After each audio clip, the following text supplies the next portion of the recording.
Vice President Yemi Osinbajo blows hot, warns those peddling allegations against him to stop, and says he would not mind waiving his immunity to clear his name.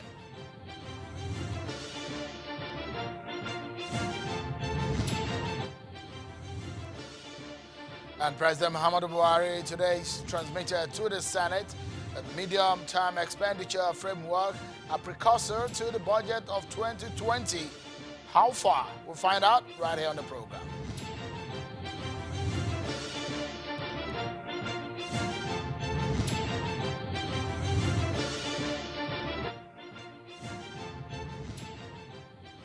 Hello everyone and welcome to the program. It's Wednesday. Welcome to Politics Today live on Channels Television. I'm Sean Kimaloye. It's Wednesday, and what it then means is that we have a 1 hour stretch of show today for you. So get seated and enjoy the ride, everyone. Let's begin by telling you that the Senate has received the medium-term expenditure framework and fiscal strategy paper from the President. President Buhari forwarded the MTEF and FSP to the lawmakers in a letter addressed to the Senate President Ahmed Lawan. Last week, the Senate President said the upper chamber is anxious to receive the MTEF and 2020 budget from the executive and promised that the upper legislative chamber will consider the MTEF within the first week of resumption. In his letter, President Buhari says the 2020 to 2022 MTEF and FSP was prepared, taking into account key developments and in the global and domestic environment. It's trusting that it will be expeditiously considered by the Senate. Let's now check out some other stories we have for you. Perhaps going to be some interesting conversation tonight on the program. Stay with us as we give you some political roundup.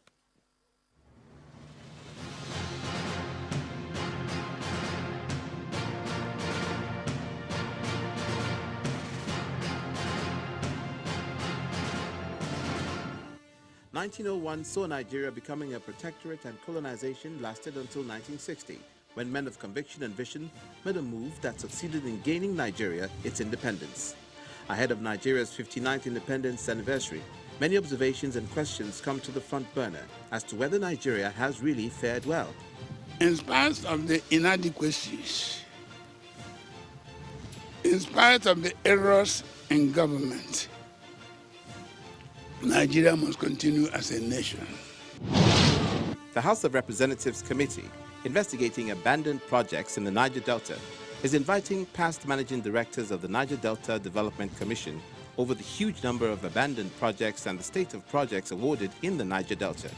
The committee made the decision when the management of the NDDC, led by its acting managing director, appeared before it and revealed that a number of projects were abandoned.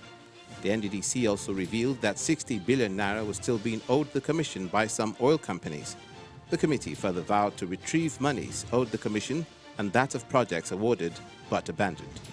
The first motion is summoning. You summon them by their office and by their names to appear before you on Monday. And the second motion is invitation. The Chief of Staff to the Governor, Edward Onoja, disclosed to our correspondent in Lokoja in an exclusive interview.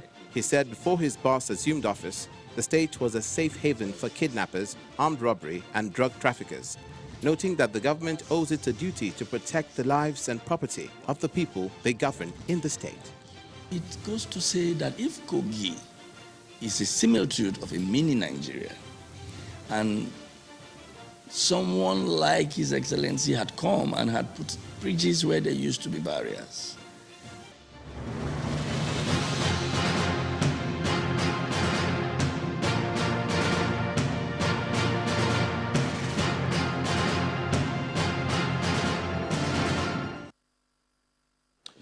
So let's begin tonight's conversation, and it appears it's going to be from the Senate chambers and the red chambers of the Nigerian National Assembly and the activities of today. So the 9th Senate appears to want to change the manner in which things operate based on their own plan. As far as the role of the Senate is concerned, today the Senate has come out with a plan on what they hope to achieve in the next 4 years, what you will probably know as the legislative agenda. The president of the Senate, Ahmed Lawan, wants his colleagues to rise up to the occasion. In the Senate on Wednesday, after he received the report of his ad hoc committee on the 9th Senate legislative agenda, the chairman of the committee, Senator Adamu Mohammed Aliero from Kebbi Central, presented the report. Take a look at what it looks like. Some of the things they said they would like to do. Part of it includes youth empowerment to curb increasing number of youth unemployment. They also say that they want to enhance gender equality in Nigeria. They also plan that they want to help deal with the issue of infrastructure deficit in the country, block revenue leakages, back anti-corruption, make procurement processes less cumbersome, open NASS policy where the budget of the National Assembly will be in the public. These are some of the things they said they want to do.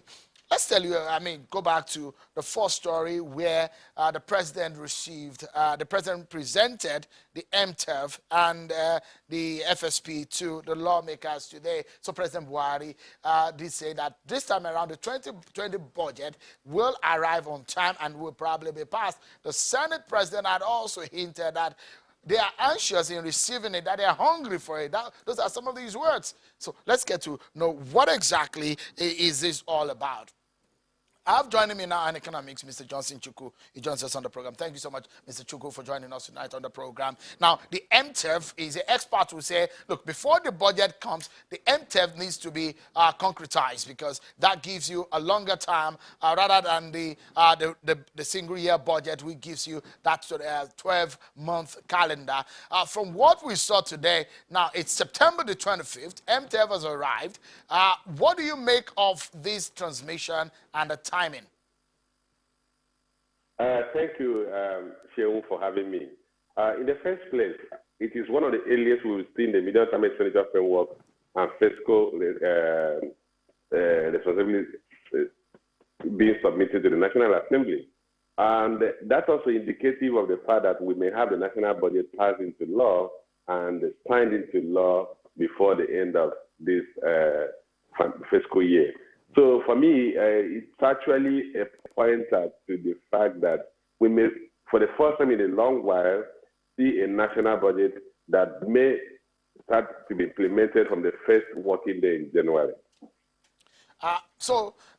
In essence, the structure of the MTEF, I don't know if you have an idea of what is in it, based on some of the issues that have come up, the fire on the Saudi installation, which had effect on the global price of oil, which of course that's our mainstay. The price of oil will determine our revenue and all of that. What do you make of what could contain in the MTEF and the possibility on our budget? In the first place, the MTEF figures look a bit realistic, and I'll tell you why. In 2019, the budget was premised on a budget oil benchmark of $60. The MTEF for 2020 fiscal year is predicated on a budget oil benchmark of $55. That is $5 below the current oil benchmark for 2019. But most importantly, we've seen that oil price is currently trading about $62. Though we saw the oil price trade below $60 before the bombing of Saudi oil facilities. But on an average basis, I believe the oil price could still comfortably trade at about $55, which is the benchmark that was used in the 2020 medium-term expenditure framework. Added to that is that the government has also come down on the volume of production. 2019 budget was predicated on crude oil production of 2.3 million barrels per day. The medium-term expenditure framework for 2020 is predicated on oil production of 2.1 million barrels per day. These are more realistic figures because we've never attained the 2.3 million barrels per day, and we've used that for 2 or 3 consecutive years. And despite the fact that we know we don't have the capacity to produce 2.3 million barrels on average throughout the year. So a 2.1 million barrels crude production, a benchmark of $55 per barrel, for me, it looks more realistic than we've had in the previous years. And that also means that the revenue projection of, if you look at the total budget of 8.7 trillion, this current year, we had a budget of 8.9 trillion. So we have actually moderated in our expectations.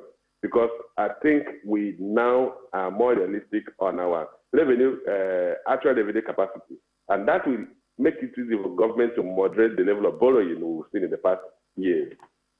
So, I mean, with what we see now, the work of the Economic Advisory Council hasn't even started. So, obviously, they don't have any input on this one. Does it look like a good step in terms of the plan of the federal government in these next 4 years? Does it look a bit reasonable from what we've seen in the past last 4 years or so? Yes, Shehu, this is actually one of the most realistic estimates we've made in the past couple of years.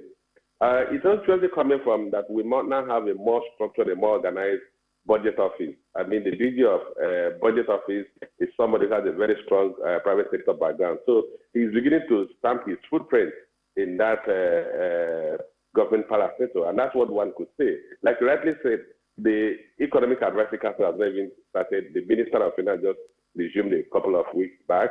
So, I mean, just about 4 weeks back. So what we could see is a bureaucracy that is now functioning in terms of the Ministry of Budget and National Planning. And that, for me, is actually a source of excitement that we're beginning to get our fiscal policy right. Because if you make an overly optimistic revenue projection and you build your expenditure on such overly optimistic revenue projection, you're going to have a major deficit like we had in 2018, where we had actual deficit about 3.65 trillion naira. We only earned 3.8586 trillion naira in 2018.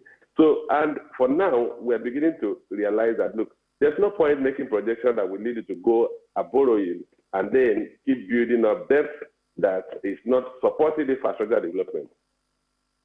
All right, let's get the benefit of the experience of someone who has worked in that chamber, who had also sat on the consideration of budget. Senator Magnus Abe joins us from our Abuja studio.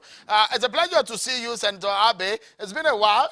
Thank you so much for coming on tonight. You heard Mr. Chukwu there. This is perhaps the fastest in a long time that we've seen an MTF arrive at the doorstep of the National Assembly. What's your take on that? Thank you, Shehu. He's not far off the mark. In truth is that we've had situations in the past where the MTF comes in with the budget or sometimes even after the budget. Even though by the provisions of the Fiscal Responsibility Act, you're supposed to receive the MTF around this time, even before you get to consider the budget. So I think that this is clearly a step in the right direction. It is a clear indication that the government is serious about its commitment to ensure that the January to December fiscal year policy is rigorously implemented. So I think that this is clearly a positive sign, and I would applaud it. So when you heard, I mean, because also the benefit of your experience in the National Assembly several years that you were there, when you hear that the Senate says that they're going to work with the executive, a lot of people had a fear that they're probably going to be a rubber stamp. But in this sense and in this case, the executive living up to the responsibility of submitting their expenditure plans early enough, and the 2020 budget, they say, might meet on time. What perhaps do you make of the budget process in Nigeria? Your greatest fear, actually, when you were in the National Assembly, you see it replaying itself? Well, let me say that the National Assembly, working closely with the executive, should not be a cause for concern for Nigerians if the objective of that close collaboration is to ensure the good of the public, as we have seen in this instant case. And also, let me say that from my experience, there is nothing that the public stands to lose from better cooperation between the executive and the legislature. It doesn't mean that the legislature will be a rubber stamp. In fact, it actually makes things better and easier, both for the legislature and the executive, if they're committed to the public good. But the problem with the budget has never been in its passage, but rather in its implementation. And that is also where this cooperation will begin to impact on the public, because part of the reason why sometimes the executive is reluctant to implement some of the provisions of the budget is because it is totally out of sync with their own plans and their programs. But when you have both arms of government working in better collaboration, then there is a clear indication of which direction everybody is headed. As you can see from the Senate legislative agenda, it's clear that the agenda is very much in tune with the expectations of the executive, or with the plans and proposals of the executive. This is as it should be, where both the Senate and the executive belong to the same political party and are supposed to share a common economic and political ideology. So I think the country will benefit from this whole collaboration between the executive and the legislature. Now that you've mentioned the legislative agenda of the Ninth Senate, I probably will just take you quickly there for you to weigh in on that. For example, open NASS. A lot of criticism have come on the National Assembly about their own budget and their own expenditure. There's been a lot of criticism also about the vehicles they want to buy and some of the spendings there. Is it possible to cut down on cost of governance, especially what lawmakers take home and what they spend to run their offices? 109 compared to billions of Nigerians, and the money is being going into that chamber. Well, sure. First of all, let me say that this unveiling of a legislative agenda is not new. Practically every Senate and every House of Representatives in session have always unveiled their agenda. But I must say that there are specific items on this agenda that has caught my eyes, because it tallies pretty much with what the executive is also saying. For example, the legislative plan to take 100 million youths out of 100 million Nigerians out of poverty and to focus on youth unemployment is very much in tandem with what the executive has been talking about. When you also talk about gender equality and open NASS and open National Assembly and all that, this is very much in tandem with what the public has also been clamoring for. And I want to salute the courage of the National Assembly in bringing these issues to the open. But when you talk about what legislators take home and the amount of money being spent on the National Assembly, I would also like us to be objective in reviewing some of these situations, because you have to look at the process by which members of the National Assembly actually become members of the National Assembly. You also have to look at the process that governs their relationship with their constituents back home. Ideally, the work of a legislator is to make law and monitor the enforcement of the laws and activities of the executive. But a senator or a member of the House of Reps who does not come home with physical projects, physical contributions to the lives of his constituents is pretty much politically discounted. So this pressure on members of the National Assembly is part of the reason why I think that sometimes the emphasis of the public on the expenditure and profile of members of the National Assembly is also not in tandem with the activities of the public themselves in relating to elected officials. So we need to create some balance and the harmony in that respect. And let me also say that I want to commend the National Assembly for the bold step they've taken in unveiling this agenda. But I was a bit disappointed that I did not see security take its rightful place in the legislative agenda for the Ninth Senate, because all the fantastic plans and all that they have laid out, all the programs that they have laid out, there are basic challenges that they are going to face, which every previous Senate has also faced in this laying out this agenda. The advantage they have is that they're working closely with the executive. And if you look at the things they have laid out, it tallies pretty much with the priorities of the executive as well. So I expect to see greater progress and success from other previous national assemblies. But the thing I want to point out are the challenges. First is that security was not given a pride of place in the legislative agenda.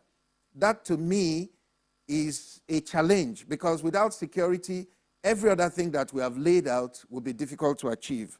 The second thing I would also point out is that at the end of the day, the legislative agenda will depend on how well the budget and the laws are implemented. Let me Senator, let me pause you for a moment, because we need to take a break.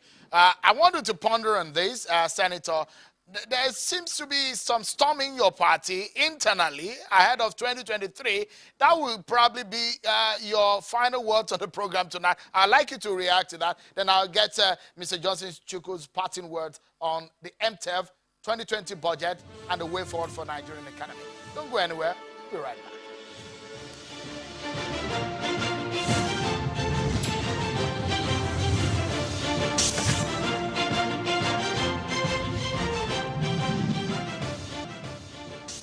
Thank you so much, everyone, for staying with us. So, President Buhari probably today broke the jinx of the submission of MTEF.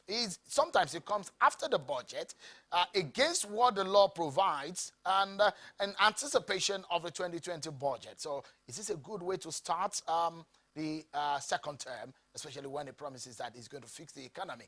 So we've been getting the experience and knowledge of my guests on the panel tonight on the program, Senator Magnus Abe from our Abuja studio, and Mr. Johnson Chukwu, an economist from Lagos. Let me get your final thoughts, gentlemen. Let me get the final view of Mr. Johnson Chukwu, the economist on the program tonight. Mr. Chukwu, your final thought about the MTEF, the 2020 budget, the plan of the Buhari government on the economy, and where you think we are headed in anticipation of the Economic Advisory Council's work. Yes. I think the president has seen the need to focus a lot of his energies on the economy, which is similar to what happened under Obasanjo's government. Obasanjo became serious with the economy in his second term, and the president has constituted an Economic Advisory Council. I hope there will be some level of interface between the Advisory Council and the executive arm of government, so that the recommendation of the Advisory Council can be implemented by the executive. The second aspect of your question will relate to the medium-term instrument framework and fiscal responsibility paper. I think the figures, the projections are more realistic than what we've seen in the past. A lower budget crude benchmark and a lower crude production level are more realistic than what we've seen in the past. The only thing I expect to see when we have the detailed figures is that the government has to also rein in on the recurrent expenditure. We've seen a continuous ballooning of the recurrent expenditure, which is crowding out the capital expenditure. And as you know, the capital expenditure is critical to build the necessary infrastructure that will support economic and productive activities. If we spend all the monies we have in the budget on the current expenses, then we are not going to see any development in the economy. And we're not going to see an improvement or the lifting of the 100 million people they plan to lift out of poverty in 10 years. So the key thing is that we must learn on the current expenditure. The government must also have the courage to eliminate wastages, particularly as it relates to the amount we are spending on the financing of fuel subsidy. About 1.2 trillion is spent on financing fuel subsidy, which is not adding any value to the economy. We must have to eliminate that so that we can free that resource to go into productive activity. Mr. Johnson Chukwu, always a pleasure getting your view. I'm quick to want to get your view on some of these economic issues, because you have a way of breaking them down. Thank you so much for coming on tonight. It's a pleasure.